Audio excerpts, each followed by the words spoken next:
Greetings, programs. This is Wretch. Welcome back to VTM Shadows of New York. And in the last episode, guys, Julia got her big break, but it was not what she was expecting in any way, shape, or form, because she was essentially ordered by some of the Camarilla's leaders to investigate the death of Boss Callihan, the former and now very dead leader of the Anarchs. She's basically acting as the Camarilla representative in the investigation, or the La Sombra representative, depending on who was talking. So we are in Boss Callihan's lair, his haven, for all intents and purposes, and I guess we need to go ahead and start taking a look at the scene. It's a 19th century style office. Classical, wooden, smelly. The stuffy air of books, old furniture, and dust covers much of the fragrance of decay, but not all of it. This is the first time I've seen the remains of a vampire who's met final death. I heard stories of really old kindred crumbling to dust, but that's an exaggeration. At least it didn't happen here. When kindred die, time catches up with them. If you off me right now, I'd probably turn into an ugly, leaky corpse. But Callihan was well over a century old. It's like looking at a dapper mummy. A desiccated body in a heap of musty clothes. All that's left of the mighty Boss Douglas Callihan, Anarch Baron of New York City, if that's really him. Needless to say, it might be a little hard to establish the time of death or the cause, especially as his garb doesn't have any obvious damage. What a great place to start. Have you already found anything suspicious? Nothing you don't see in front of you. Uh-huh. This door is the only point of entry to the room, right? Yes, unless you count the windows, but nobody except for Callihan knew how to operate those, and they don't let air or light through. Metal blinders of the windows facing east. The only modern element of the room, sticking out like a sore thumb. They look automated. Was the door open when Torque got here? Well, that's the one suspicious thing. It wasn't. It's as if Callihan locked himself in from the inside. A closed room murder, huh? There's some glass scattered on the floor, and I point at it. Could that be from the window? I checked it from the outside. It's in perfect condition. So what's this glass? I have no idea. Why does it seem like she has her suspicions but is remaining uncooperative just because, fuck off Camarilla scum? I checked the next point of interest. A wall safe. Surprisingly large. I play with the lock a bit. What's the combination? It's Callihan's. What makes you think I know? At least I tried. A desk with nothing but an envelope on it. Nothing inside. I check all the drawers. Every single one has been thoroughly emptied. I don't know what I expected. Is this how the Anarchs go around securing crime scenes?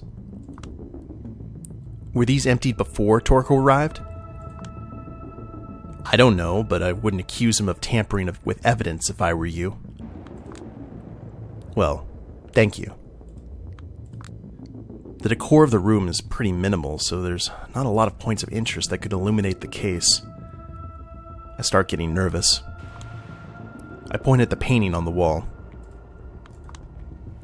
Of course, you have no idea who that is. Callihan's ancestor, I guess? I'm out of ideas. Everything I look at feels like another dead end. I'm frustrated. I feel as if I failed this investigation before it's even started. There's must be something more. I start walking around, trying to find a single clue. Mia just watches me indifferently. Give me anything. Anything, goddammit. Anything.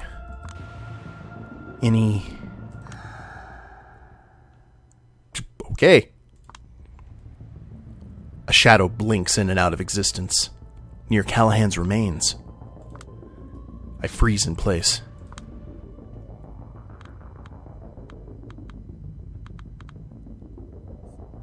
Are you trying to help me? What are you mumbling about? In case you missed it, I'm not particularly fond of your sect. It doesn't seem like Mia noticed it. Give me just a moment more. She groans under her nose and goes back to messaging someone on her phone. When she does, the shadow appears again. Once again, blink in, blink out. Could something be there? I approach the clothes and start searching them for a clue. Maybe they missed something. Getting desperate, huh? Just being thorough. We've searched the bastard like 3 times. He had nothing of interest on him. How about this? A small card, barely noticeable, looking a bit like a shopping list, is shoved deep into an almost invisible hole in the fabric. I take it out and show it to Mia. Huh. You didn't plant that there, did you? No. Did you? Shove off. What's on it? It's a list of 4 names.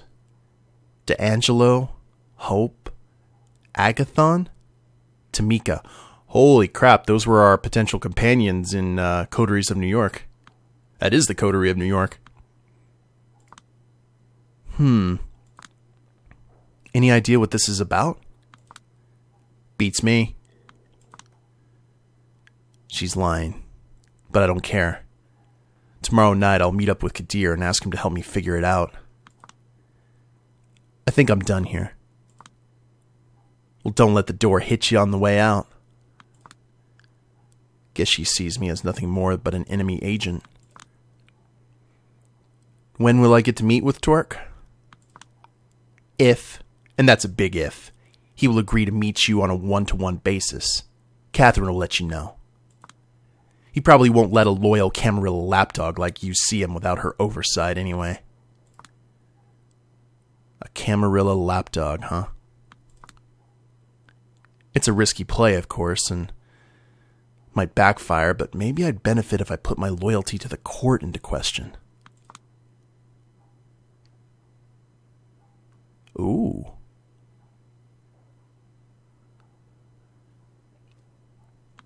Not worth it. You know what? I think it's time we jump into the deep end of the pool. She's a Lasombra. She better start acting like one. A Camarilla lapdog? I don't think so. Please. Well, aren't you? Trust me, I'm not the type who bites the hand that feeds her, but the court's favorite pastime is leaving me starved. Ah, so it's like that, huh? Yeah. Ooh, trait updated. Don't know how to look up traits in this game. Well, I could, but let me see here. Okay. Yeah. She studies me carefully. I will keep that in mind, depending on how the situation unfolds. Good. In the meantime, have a good night. You too. It's getting late, or early, depending on how you look at it. Once I leave Callihan's office, I head straight to Dakota's apartment. I try to sneak by to my bedroom, but she's waiting up for me. How was your night? Shit. Tomorrow. What happened? You look like something the cat dragged in. Tomorrow, I promise. But I'm worried. Don't be. Tomorrow. She gives me a concerned look, then closes her eyes, slumps her shoulders, and frowns. Alright, You're the best. I reach my pitch-black room and throw myself on the bed. The responsibilities, the stakes, the way I always feel too slow to react properly in these situations. I don't want to think. I want to turn off my brain. I just want to drift into the void. Into the void. Into the void. Into the void. It's a brand new day. Oh, and looks like we got only one place to go. Okay, so what was this? Live a little? Well, I mean, we don't have really a lot of options, so. Oh, I need to rest. Oh, I have to rest. Okay. This was the option that we had before. Sleep now. You've received your first trait. Some choices in the game will push Julia towards different ways of thinking, which will have a lasting effect on her throughout the story. You'll see a brief pop-up on the top of the screen anytime you receive a new trait. You can always view any unlocked traits in the log screen, accessed through the top left icon. Oh, we're already? Remember that ruthlessness is the mark of a true Lasombra, but you might walk another path before reaching that destination. Oh, God. Wait, hold on. Traits. Ooh, maybe not there. That's just the dictionary. Loyal only to myself. I like that. Always told you you'd make it big. Get real. These assholes are just using me as a pawn in some stupid fourth-dimensional chess game. As opposed to just keeping you off the chessboard. Don't be a glass half-empty buzzkill. Watch them make me a scapegoat or something. That would be exciting. I could write a book about living with a 21st century Lee Harvey Oswald.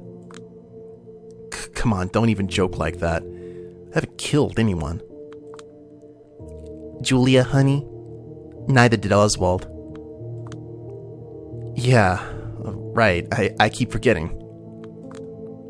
Stop wiggling or I'll mess your face up. Sorry. I'm always obedient when she's busy working on my makeup. It's hard to take care of your appearance, especially your face, when you can't even see yourself in the mirror. Not that I've ever been particularly good at it, but Dakota doesn't seem to mind. I'm her goth dress-up doll. Her presence in my unlife is one of the few good things that my sire provided me for me before fucking off to Chicago. Normally, I'd be told to find myself a ghoul, but many of our clan, myself included, finds the idea of ghouls distasteful. We're cat people, not dog people. We don't want mindlessly faithful servants. We want companions who rely on us, despite having, in theory anyway, the free will not to. And that was kind of a thing, like, they usually use their obtenebration to have stuff done around them. The Zamisi, who were the other big clan in the Sabbat in previous editions, they were the ones who were all about the ghouls, and the revenants and all the nastiness. The kind of relationship I have with Dakota would normally be a breach of the Masquerade's rules, but the rules are different for kindred who are Camarilla adjacent. Even losers like me. Simplifying here, but my sire made it clear that her child would not own slaves, and that was the end of the discussion. To be honest, I think the court mostly agreed to that request because they wanted one more thing to blackmail me with, just in case. What would you do in my place? If I had to investigate your elite's wrongdoings? Yeah. I'd probably look for those rich fucks' pedophile rings. Look for the assholes who mention pizza suspiciously often. See who has powerful friends in Manhattan jails. Stuff like that. Oh, come on. Nah, I'm serious. Search for the deep rot, and a lot of smaller crimes will get solved in the process. What's it with you and conspiracy theories? What do you mean? You just told me your bosses are having eyes wide shut parties and suddenly you don't believe in rich people's pedophile rings? I don't know. I don't know if I want to know. My point is, you act as if all conspiracy theories are real. Like, you can't possibly believe all of that shit. Half of it doesn't even make sense. Well, do you want an interesting answer or a real answer? The real answer should be the more interesting one. She removes her brush from my face to gather her thoughts. Everyone's lost nowadays. Just look at the world. It's drowning in facts that fail to cohere to a single convincing narrative or story that resonates. The corporate media wants you to believe in empirical thinking, but it always fails to deliver moral or metaphysical truths. And the people desperately lack those. So what do? They turn to conspiracists. And suddenly they're able to navigate the world. And why is that? Because conspiracy theories give them emotional truths that serve as a compass. Is Bill Gates trying to insert satanic microchips into my body? Probably not. I hope not. Now, is he a terrible person? No idea, but there's ample evidence that might be the case. It's in his ruthless business strategies, the company he used to keep, the philosophies he follows. People look at him and they feel he's fishy.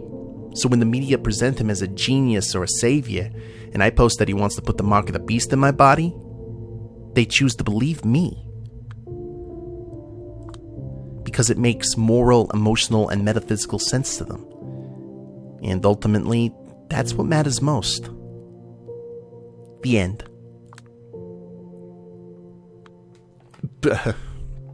I mean, it's a theory. Okay. I think I get it. I'm 99% sure this is complete bullshit, but I'm buying it. I mean, it totally misrepresents most conspiracy nutjobs I knew. But it's interesting and fun to think about, so I don't really give a damn if it's the truth.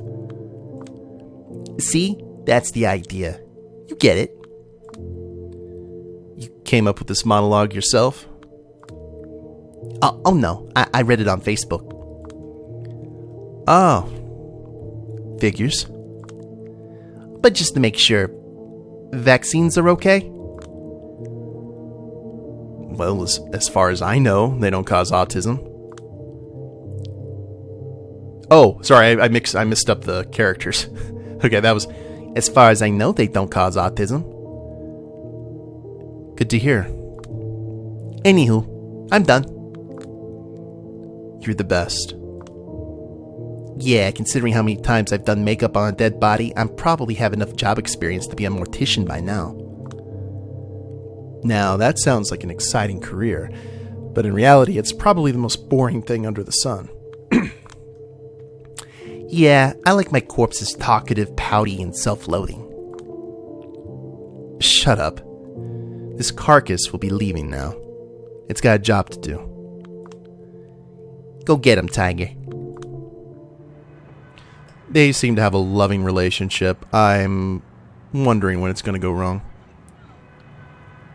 First thing I need to do, meet up with Kadir tonight and report to him.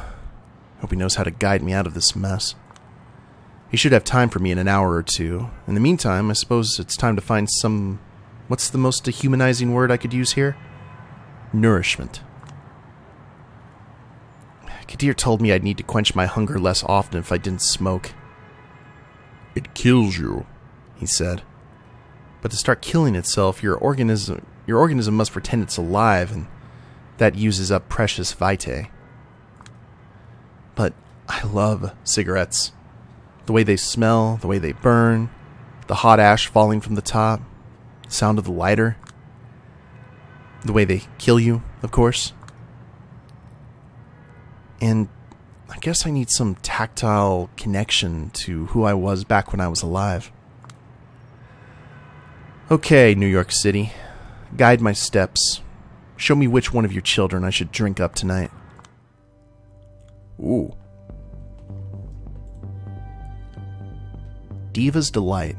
A fitting name for a kiss addict audacious enough to openly pitch her unique taste to those in the know. I'm not in a clubbing mood, but since I need to feed, might as well give that rumor a shot. Okay, so we've got a blood doll here. Oh, I wonder if that's one from, the one from Coteries. Samira is asking me to meet her. If not for the ongoing celebrations, the patrician would prove an odd choice for a secret rendezvous. Here's hoping she can provide some useful insight into the case. The note left on my old dead drop point reads, Bunny as a reporter. Shit. Could it be Woods? Long time no see. What does one do when the ghost of Christmas past knocks on her door? Ooh, this could be interesting. Huh. So what do we go for? Do we go for the blood doll? Samira?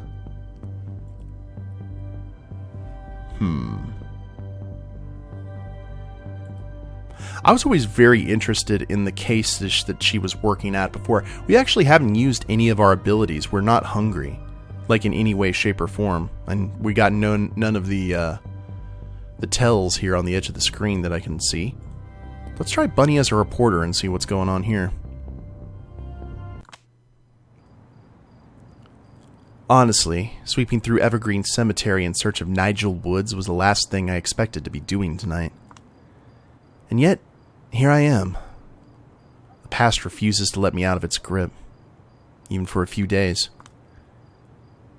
Hell, a black limo almost ran me over on my way here. I just can't get a break, can I? It takes me less than a minute to find Nigel. He's standing next to the gravestone of John Bunny, one of the most famous actors of the 1910s. Why there exactly? Well, the man is paranoid, which is why we were forced to come up with such an unpredictable method for choosing rendezvous points. It had to be ambiguous enough to seem incidental to a casual onlooker, but reasonably uncomplicated so that this dumbass couldn't mess it up. So we decided on silent film actors. Whenever he wanted to meet, he left me a note with an obscure movie title. Then I only had to look up who starred in it and make my way to their final resting place. Yeah, maybe it feels somewhat goofy and unnecessary, but it's also been fun. And ridiculing Woods for his paranoia would be a classic case of the pot calling the kettle black. There he is, idling away his time on his smartphone, rapidly swiping left with noticeably increasing frustration. Too many girls who actually know what they want from life in a row, Nigel? Don't worry, I'm definitely not that type. When he sees me, he reacts as if he's just seen a ghost. A regular comedian. The man halts a few feet away from me and crosses his arms, giving me a dirty look. What the hell are you up to these days, Sawinski? Too busy for your old pal? You never write, you never call. He puts on this completely unconvincing frown, but quickly loses it, bursting into sincere laughter. Ha ha! Shit, Jules. Not gonna lie, it's good to see you. Looking good, gal. I mean, you're still all doom and gloom and even paler than usual, but I always had a soft spot for your bony ass. Come here, give your uncle a hug. Give him the look. I've worked with Nigel long enough for us to settle on some basic non-verbal signals for improved communication, by which I mean signaling him to get his shit together. I'm surprised to find that it's still an instinctual thing, but my mortal body adapted to it so well in the past that he reacts the same way even now that it's dead. Alright, I get it. And to think we used to... Cut to the chase, Woods. This wasn't a social invitation, and I have only so much patience for your innuendos. What do you want? Still quick to get right to the point, huh? Very well. I've been trying to put together a piece on some particularly unseemly business in the deep web. One of my plugs pointed me in the direction of Double Spiral, saying that... Double Spiral. Am I even surprised that name keeps coming up again and again? It still kind of haunts me. Of course I made sure it would. I still keep taps on Montgomery from time to time. constantly reliving those 16 months I slaved away for nothing. Might have been just another part of Karen's hazing ritual, but I have a feeling that even if that wasn't the case, Brian would still be told to kill the story. Some dirt on this internet whiz goes by the name of Hope. She supposedly has had some close dealings with the Montgomery clan. You ever heard of her? Not an expert on the concept, so can't say I'm familiar with the person in question either. I'm lying, of course, feigning apathy. The name strikes a chord, being one of the 4 jotted down on Callihan's list. Coincidence? Kadir insisted I shouldn't believe in these. As far as I can tell, she's mostly involved in some kinky porno stuff involving scopophilia, body maiming, lots of blood. Shit's borderline occult. My cover's blown though. I think someone's after me. Still, I've got a few useful leads, which I'd happily exchange for some Benjamins before I go AWOL. Interested? Knowing him, these few leads are completely worthless, but with his luck, he really might have strayed into dangerous waters. What's useless to him might prove useful to me. If I play along, he won't even know I'm no longer in this line of work. Did you expect me to buy your intel sight unseen? No dice, Nigel. Break it down for me. I won't screw you over. You know me better than that. He sighs audibly, sizing me up and down. After a brief moment, he raises his voice again. Aight. What do you want to know?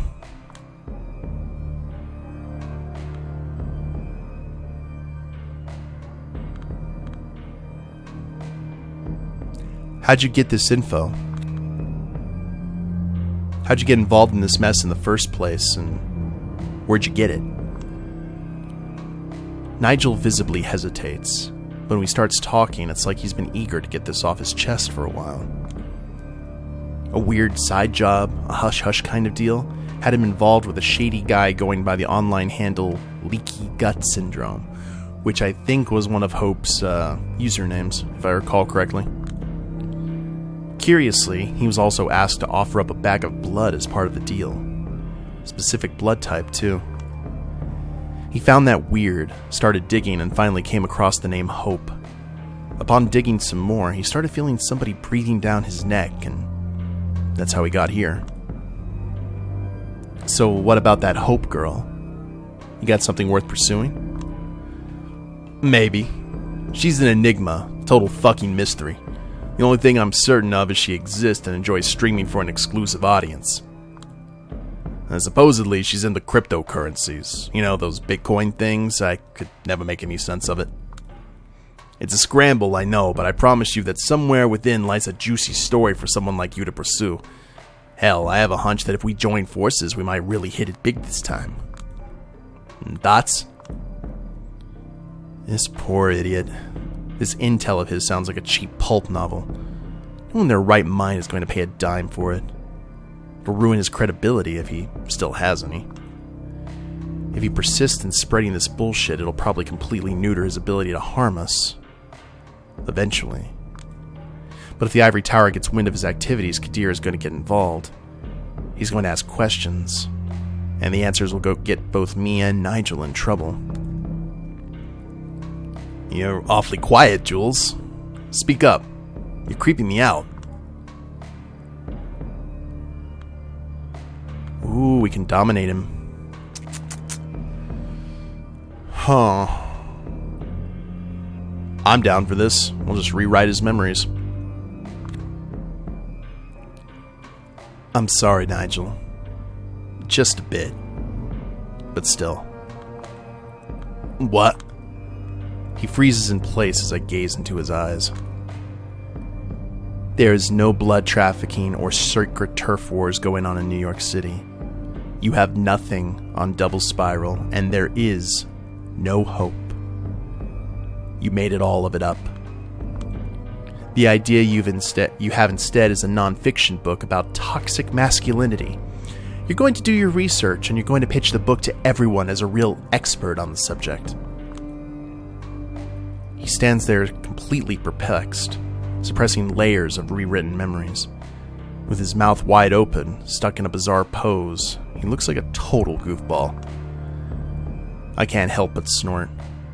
John Bunny wouldn't compare, especially if our guy really follows his programming and a comedy of errors ensues. He's going to recover in a couple of minutes, but I'm not sticking around. This trick has taken its toll on me. I can only keep my fingers crossed that it sticks. Best to bury the memory of this meeting, along with the rest of my past. Oh, and we can do another one. Excellent. Cool. So I think we may go ahead, now that we've actually used one of our abilities, we may go ahead and get some food. I'm not sure, but we will figure it out at the beginning of the next episode, guys. We also still need to talk to Kadir as well, so... I don't know. I also don't know if Samira, who kind of has been an off, like a very slight ally, if just ignoring her would be a good thing. I'm not sure. I'd love to hear you guys' opinions on it in the comments, though. And we will see you all in the next episode. If you guys liked it, please leave a like down below. Subscribe to the channel, leave a comment, that'd be a big help. And we'll see you next time. Later days, everyone.